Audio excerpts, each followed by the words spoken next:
We have some new financial disclosures for Trump's administration, and it's pretty incredible. So ABC News explains here, Ivanka Trump and Jared Kushner remain beneficiaries of a real estate and business empire worth up to $740 million, even as both hold senior roles at the White House. Let me just pause.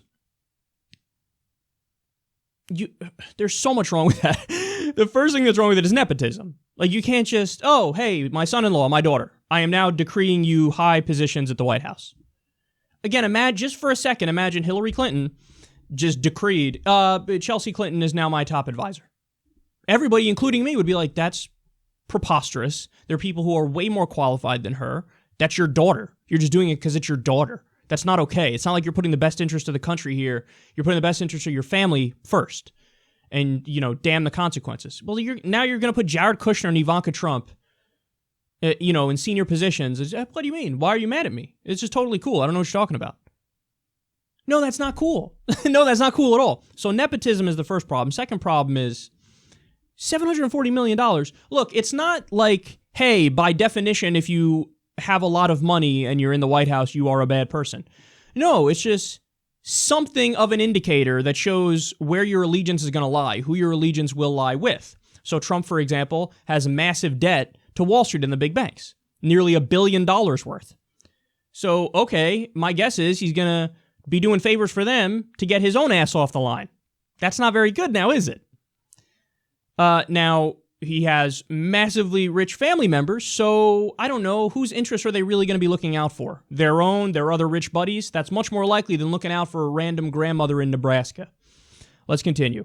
The financial information on the president's daughter and son-in-law is among a trove of financial disclosure forms that confirm the astounding wealth of senior staff in the White House who have an estimated combined net worth of at least $12 billion. Damn, $12 billion. Ivanka Trump, who just this week became a federal employee as an assistant to the president, has yet to file her own financial disclosure information. Kushner is a senior advisor to Trump. Among the revelations on the 54-page disclosure form by Kushner is that his wife Ivanka continues to hold a stake in the Trump International Hotel in Washington, D.C., at the same time that the Trump Organization rents the hotel's buildings from the federal government that now employs Ivanka. Isn't that fun?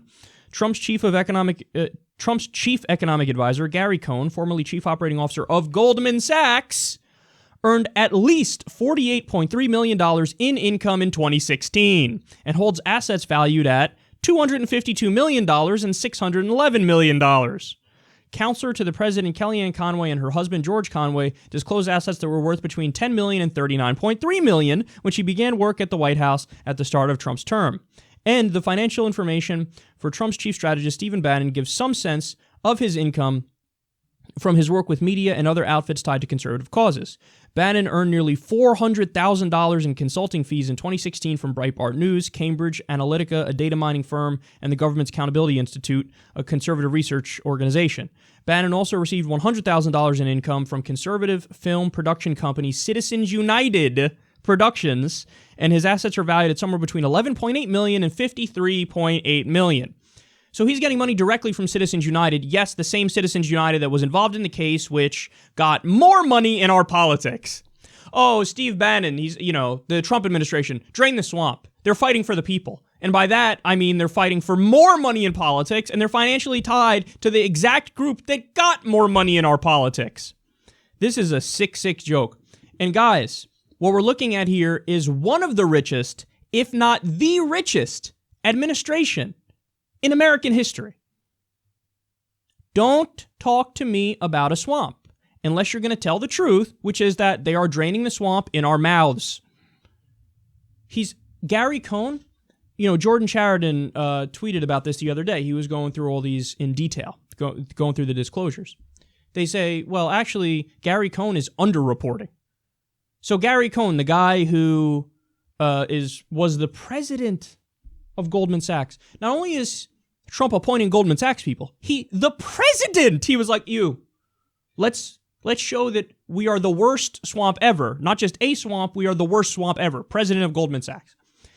So the president of Goldman Sachs, he took an exit bonus when he left Goldman Sachs. By the way, do you get an exit bonus? You leave your job, here's a couple $100,000. Of course not. But Goldman Sachs, weird. He gets an exit bonus, and what's the job he's going to next? Oh, he's going to be, a top administration official in the White House. Weird how that works. It's almost like they want to pay him money so that he does favors for them. Almost like that. It was over $250 million. He takes an exit bonus of over $250 million, and the disclosure doesn't even show all that money. And they're like, what? What's wrong here? I don't know what you're talking about. There's no problem. There's no problem. You think there's a problem because this criminal organization that got away with fraud on a massive scale gave me hundreds of millions of dollars, and then I'm going to the White House and I'm going to directly control economic policy? I don't know what you're talking about. You've been had. You've been took. That's what this is. You've been bamboozled. Trump is a con artist who got into the White House. Now, that's not saying Hillary Clinton is good, because she's not. But let's just accept the reality of what it is right now. This is an administration that is the quintessential swamp. This is the perfect swamp. This is the epitome of a swamp. It doesn't get swampier than this. And these disclosures show that this is roughly the 917th piece of evidence pointing in that direction.